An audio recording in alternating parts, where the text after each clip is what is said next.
Hey everybody, Edo here, and as many of you probably have figured out by now, Maul Peak is coming to Kickstarter. It is a two-player asymmetric combat game that is a standalone sequel to Skull Hollow. Now, what you might not realize is when Skull Hollow came to Kickstarter, like 3 years ago, I created a list that was 10 great two-player games.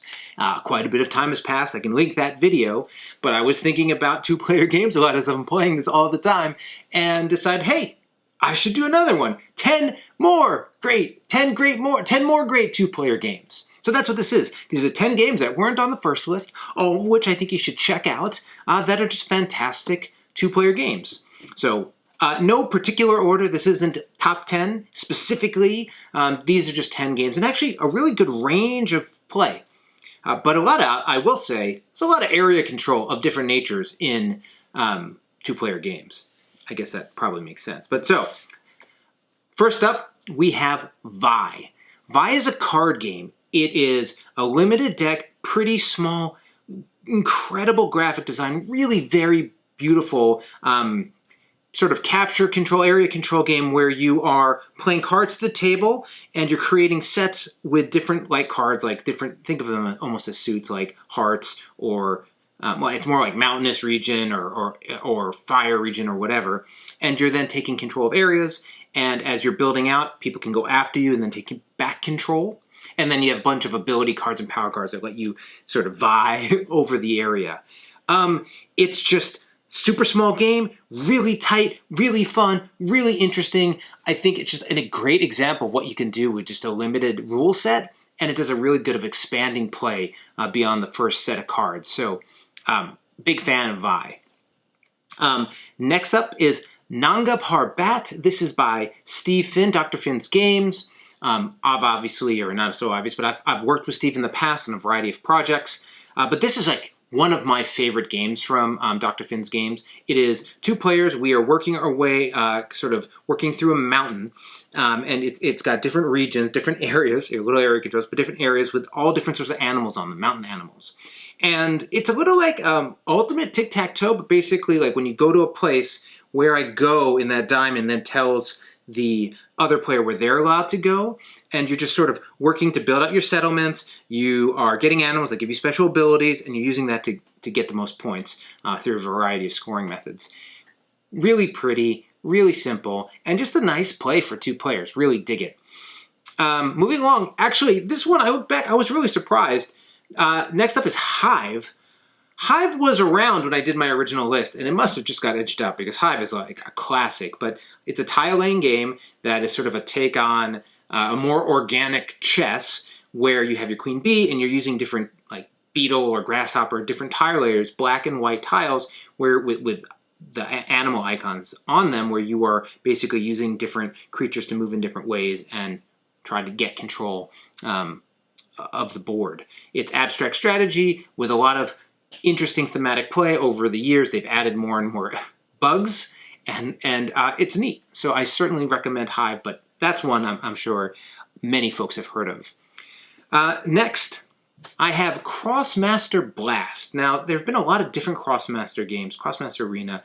Blast was one in particular that I really dug, but I haven't followed enough with the sort of series to know where it is. But Krosmaster is this very colorful, bright caricatures, amazing components, amazing minis, full color minis. And it's a tactical combat game. You're moving around the board, you have action points and different abilities, and you're attacking each other with your units. Very, very standard tactical play. Gorgeous components, really nice ramp into the game, learning how to play. Lots of ways it got extended and lots of different abilities and components. So as far as board game tactical, unit games, I like that one a lot. I like things that are colorful. That genre is pretty, there's a lot of games in that genre, and in some ways perhaps me naming this game speaks a little bit to maybe I don't play that many of those games. So I'm sure other folks might have better ones or other ones, but I think it's a really nice entry point and it's pretty easy to play with all ages. Then we have Mage Wars Academy. Now there's a bigger Mage Wars game, which I haven't played. I've only played Academy. And the thing about Mage Wars Academy, which is effectively like Magic the Gathering CCG style combat game, but the magic trick they do in that game, which blew my mind. If you watch that video, you'll see, is they give everyone a spell book and you put your cards in there. So rather than a game where you're drawing cards and tapping mana or whatever and playing them and putting the resources out, I mean, it's a pretty common play style. You have all the cards from the beginning and you're deciding what to play. And it really leverages the deck building and having a spell book. And I just thought it was so cool. Everything else was pretty standard. Like, you know, you have abilities, you can pierce, you can do this, double strike, whatever. Like all that stuff works. But that novelty, I dug a whole lot. And I thought it was super cool. Next is Dual Powers. Now, Dual Powers is actually by Keith Matejka. Keith Matejka designed Mole Peak with me and has done a ton of stuff with Pencil for games, so I'm very, we've worked together. But Dual Powers is really neat. It's like set in 1917 Russia, lots of thematic leaders and things going on, but it's another area of control game, but what you're doing is you're trying to vie for different regions, giving different, moving essentially like a tug-of-war marker between the two players, but there's this calendar of events that are happening as well based on the history. So it's got this inevitability of time motion while you're doing the struggle. I dig it. It has some really dual action cards, but it worked really well. You can see themes of it. I think like Mole Peak has dual action cards, and then that tiling area stuff you see maybe in lockup a little bit. Not necessarily like taking it, but there are some things that Keith likes that I like that I think come through in there. Though I don't think actually Keith, he runs Thunderworks Games. I don't believe he was the designer on Dual Powers, which is worth noting.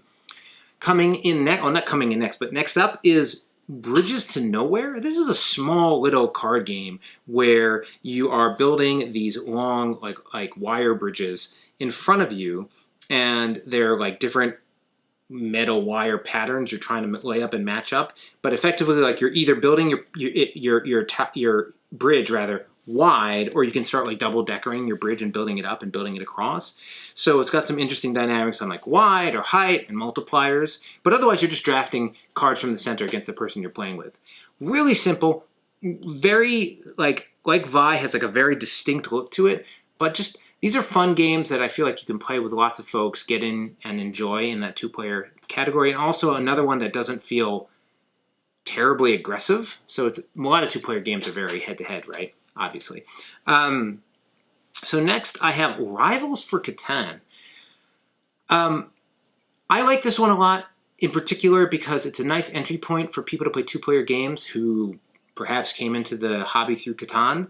So they're familiar with the resources, the dice, the concepts of Catan, but maybe haven't played, a two-player direct combat game or whatever. Not combat, but like head-to-head. And, instead of, you don't have the big board, you're laying out sort of square cards in front of you and you're upgrading your cards. It's sort of like a tableau builder in front of you, and then you're rolling dice for resources. And it has a lot of the mechanics from Catan, but with a lot of nice little elements to have more two-player interaction and two-player engagement. It definitely isn't like a two-player rule set to play Catan, but it's sort of it's almost like a Catan light duel game, but it worked for me a whole lot. Okay, so next, now this is an interesting one, and I wanted to include it. Fog of Love. Fog of Love is a two-player card-driven role-playing game where you are two characters in love and you're working through a bunch of different social dynamics with the other player.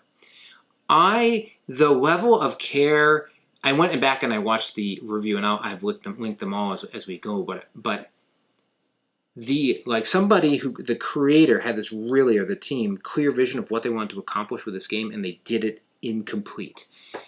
Tons of content, incredible presentation. It is a very specific play, and it's really about sort of relationship storytelling. And, either that's something that is interesting to you or not. It has a little bit of a tension between that relationship storytelling and like wanting to have game mechanics. So like, there are some like particular game mechanics in it that, if you watch my review, I felt forced me out of the storytelling narrative, because they sort of guide your decisions in pretty direct ways, which I felt like at a loss for what I thought the game was trying to accomplish. But it's definitely a standout two-player storytelling RPG game, right? And so I wanted to include it. Last up here is a more recent game from last year, Canopy. Canopy is a gorgeous two-player game in the rainforest where you are essentially just doing a variety of set collection in front of you, and it's that set collection like Dragon Flame or Guillotine or Sushi Go, where the cards all have their values on them, and as you bring them into your tableau, if you have 3 of these, it's worth these points, but if you have a 4, it's worth nothing. If you have this, it's a negative thing, but you can give it to the other player, that kind of set collection. But what's really neat is the drafting, where essentially there are 3 drafting piles in front of you, one with like 1 card, 2 card, 3 cards, and as a player, you take turns.